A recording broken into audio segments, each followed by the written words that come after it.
Why is one of the earliest black filmmakers being slept on and his legacy being neglected? In a contemporary world, we are still fed caricatures and pejorative stereotypes. We grow numb to consuming that because the bare minimum is better than nothing. Nevertheless, our minds are more reminded and our eyes more perceptive, but we're starting at nothing because we're being inspired by nothing. That's why we take this initiative to portray our grind and our daily and to receive our own accolades.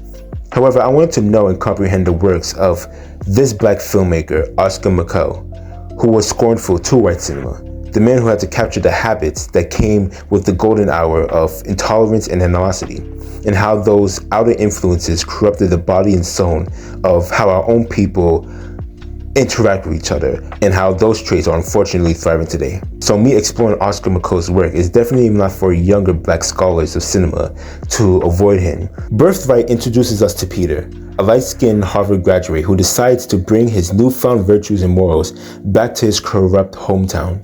Why? To establish his footprint and develop an African-American centralized school. I hear what my non-existent audience is saying. This will not go well. Of course it doesn't go well. In the first 10 minutes, we see Peter being duped twice. And the first time when he goes to approach the salesman, he says that he didn't pay anything for his option, and that's why the land was never given to him. And when he was offered a different place, he had to pay for that. And when confronting the man who brought the first place, he told Peter that building the school will ruin the function of his barn, especially a school for Negroes. The deed Peter holds is a tainted dance of deception of these white settlers. Their true love is seeing these heathens being devoid of higher education. His mother is discontent about him being duped by these white people. Him being affiliated with this yellow fly of a woman has gotten her more upset. His mother suddenly got ill. The only doctor is a racist, graceless man. The girl he wishes to be engaged in rebuffs him because of his white approximation. And that trait is really the tumultuous factor of this volatile town. Peter's debasement commenced once he stepped foot back into that hometown. His uniformity to whiteness does not impress anyone, even though that wasn't Peter's ultimate goal. He simply wants to share the privilege to the youth, what he possibly was lacking himself at a younger age, while simultaneously upholding this new portrait of black merit to a town apathetic. His associates are doing less. His war hero of a friend has envy, a gambling addiction, and at worst a pistol. Sissy, who endures Peter's pursuit of higher education, endures onslaught for being this alleged thief and refusing somebody else's advance. But despite all of this, Peter remains unconquered, even if him and his acquaintances still have to be subservient to white people. While this film doesn't portray Peter to be this brown noser, the tenacity he has to possess has to be utilized in white spaces and environments in order to achieve stability. Unfortunately, it seems that his own people seem to disregard his vision. One interaction between two black men disapproving of Peter's plan has one of them saying this: "I can't see no you out your hidden talent and Neil going back to school like that. Then coming back and let a white man teach you out your hidden talent, then let a black man beat you till you got to kick him in his spot."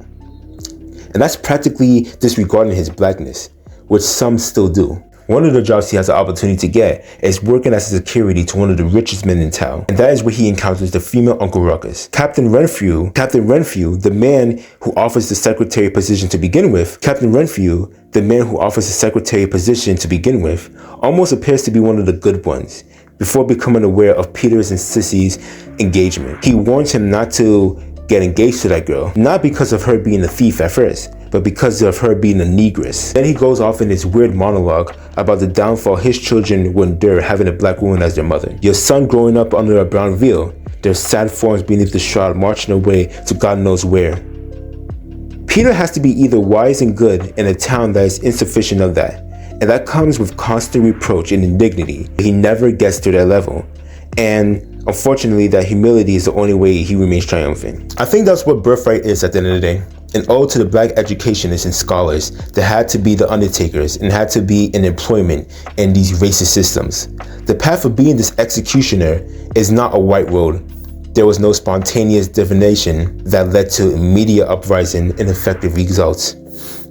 That's a white man's vision. In order for a black instructor that wants to elevate, they feel that they're either being absconded of or being traded for passableness, made worse when tragedy afflicts them and their loved ones. Peter is encompassed by disappointment. obviously expected by the white folks, but more shocking when it came from people who looked like him, especially his friend Tumpac, whose role feels ahead of its time when you compare it to characters from films like Dead President or The Five Bloods. But he's used as this sidetrack. Then there's this other moment where Sissy says to Peter that leaving to Harvard made him tap into his white side. These are the parts I wish were explored more thoroughly. The self-hate and disencouragement seems to be vaunted back then, probably because of the lack of hope they've been accustomed to. They've seen the black people that flourished as bootlickers, so they're eager to dawn on their descent. This film is a spiritual, on the sleepless nights of black men and women who had the destiny of black intelligence on their consciousness, and the businesses that they had to engage in, as well as the aversion to the affairs and foils they couldn't endure in order to see what was right. Overall, Birthright is decently made. I would have preferred it being silent though. I had to rely on the subtitles to hear certain phrases and sentences, but it being in a talkie is an amazing feat nevertheless. To hear the vitality of black voices, how each of them spoke and responded based on their situation was insightful. Visually is competent. I like the up-close medium shots. There were a few times these shots looked scenic and experimental, and I wish he would have maintained that and show what other ways this camera can be used symbolically. I don't know if those dancing scenes were the signs that it was time to take a break, but to consider that would be insolent because they are buoyant and springy. Maybe it's Oscar showing us that we are more than what the other side shows us black people as being.